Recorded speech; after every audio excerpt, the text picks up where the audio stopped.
Someone else is waiting. I walk away from some meetings going SW to myself. Some people will come in, some people will see the vision, some people won't. So what? Don't take it personally. Go to the next guy. This guy doesn't see the vision and the opportunity, so what? Go to the next guy. But let me tell you one thing. Just the fact that you're going around getting a bunch of no's, okay? Believe me, once you start succeeding in the business, all these people that used to say no, when they see you taking your family out more often, right? When they see you coming home earlier to your children and to be with your wives and your husbands, when they see you driving a new car, they're going to say, wait a minute, what's this guy up to? Oh yeah, I remember the business I was talking to you about. In other words, what I'm trying to say is don't be afraid of no's. Don't be afraid of people telling you no. Because as you succeed, okay, as you succeed, more and more people are going to look and say, hey, it really does work. Another principle that's not here is money is relative. The more money you have, the more relatives you have. No, I was just kidding. What I'm trying to say is, but you know, I mean, let's face it. There's different sets of rules for people, right? We have some wacko out in the street, you know, who's crazed and everything, and you know, he eats 10 million hot dogs a day with peanut butter on them. The guy or beggar say, look at that crazy old fellow, right? But if the guy lived in IOI, which is a very nice, a posh place here in Malaysia, no, he's not crazy, he's eccentric. Right? You know how everything changes, but that's the way it is. Once you start to succeed, people take notice. People take notice. They say, hey, what is this? What is this guy doing? What is he doing that I'm not? That's what I'm saying. The more no's you get, the more people are going to be watching you. How many have people watching them right now? How many? If you can't raise your hand, that means you haven't talked to enough people. Really? Nobody has 100% success rate. The reason I want to point this out is that so you don't get discouraged. I always talk about the money that I made as a customer. There's some of you that know. I made 15,000 US my first 4 weeks as a customer in this business. And I talked to 2 people. I mean, I referred 2 people. Ferdy on my left and my cousin on my right. We'll talk about that tomorrow in more detail. But I never talk about the 50 people that told me I was nuts. I never talk about the 50 people that told me this company would never make it. I never talk about the 50 people that told me this company would run away, etc., etc., etc. Nobody has 100% success rate. Up to this day, I don't have 100% success rate. VJ, our managing director, when he talks, still doesn't have 100% success rate. Dexter Yeager doesn't have 100% success rate. Mark Yarnell doesn't have 100% success rate. Big Al, not our own Big Al here, the one we read about, doesn't have 100% success rate. But are they successful? Yes. The reason I want to point this out is not so that you're happy that you're getting rejected. Okay, I mean, that's not the point in this whole exercise. Just trying to say it's part of the process. Okay, it's part of success. And it doesn't mean that because you get rejected that you will fail. Doesn't mean that. It just means you're getting better. Rejection is part of this business. That's what I was trying to say earlier. Instead of getting discouraged, learn from the experience. Why? Why did the person not see the business opportunity? Why did the person that I'm talking to, why did my friend, why did my uncle, why did my cousin not see the vision? Instead of going home, sitting down, moping about it, oh no, I'm going to throw away all my brochures, I'm never going to go into that webpage again, never going to attend another meeting again. Instead of getting discouraged, sit down, analyze. Why?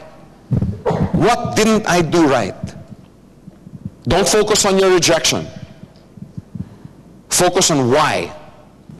What can I do next time so that I won't be rejected? The biggest reason, however, for me why doubt, okay, is such a killer is the word influence. This is an influence business, okay? I had a friend a few years back who came up to my wife and myself and during a party, and she noticed that our children were very, very obedient. They would follow what we say. We'd say do this, and they would. We'd say do that, and they would. We'd say Topper, go look at, see if your sister's okay in the back. Oh yes, yes, He'd drop what he was doing, and go. And a friend came up to me and said, Joe, you're so lucky. I said, why? Because you still have influence over your children. I said, what do you mean? Because my children, I don't have any influence over them anymore. No matter what I say, I don't have any influence. I said, you're wrong. I said, you and your wife have influence over your children, whether you're aware of it or not. You're just not looking. Let me think about it. If you're a parent, how many parents do we have here? Okay. Isn't it great? Isn't being a parent one of the nicest things on this earth? Anyway, can you imagine you're a father and you go home and I don't know, you go out and buy 100 cases of beer a day and sit in front of the TV and drink 10 cases of beer every day. What are you telling your child? What are you telling your son? When you grow old, when you become a man, this is how you should act. Hey ladies, stop laughing. I got something for you guys too.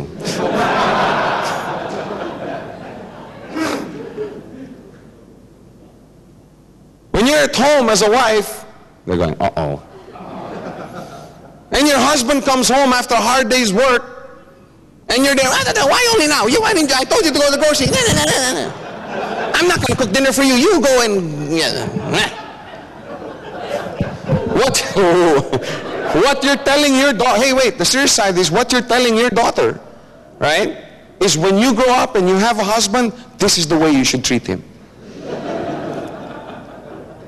You have influence over your children whether you're aware of it or not. That's what I was telling my friend. It's the same thing in this business. You have an influence over your organization. Whether you want to admit it or not, whether you even care to think about it. If your organization looked like this, you'll always be the standard bearer of that network. Of course, if you build properly, it's not going to end there. But you will always be the apex of that network. You will always be the standard bearer. You'll always be the one that people look to. They're not going to look at your leaders. They're going to look at you. Harun's the one who, referred me to this business. How's he doing? What's he doing? What's his frame of mind? When you doubt, your influence filters down.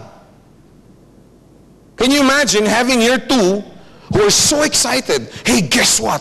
I love this business so much. I have so much freedom. I've never made so much money in my life. I think I'm going to do this full time. Then you come up to these two going, hey, wait. Maybe that's not a wise thing to do. Maybe it's not a wise thing to, put all your eggs in one basket. Don't resign from your job. What do you think is going to happen to these two? Are they going to go home, like brave hearts? No, hey, wait, does Joe know something we don't?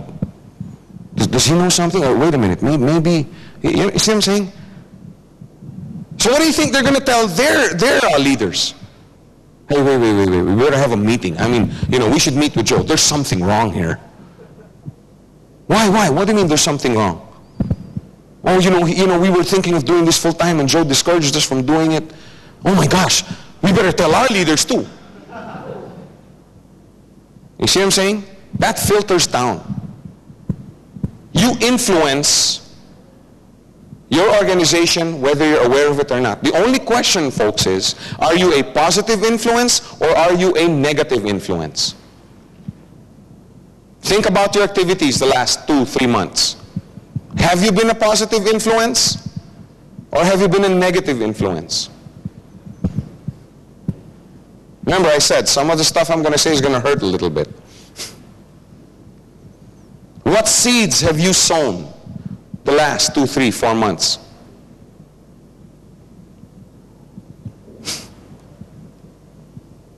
For the ones who sowed negative seeds,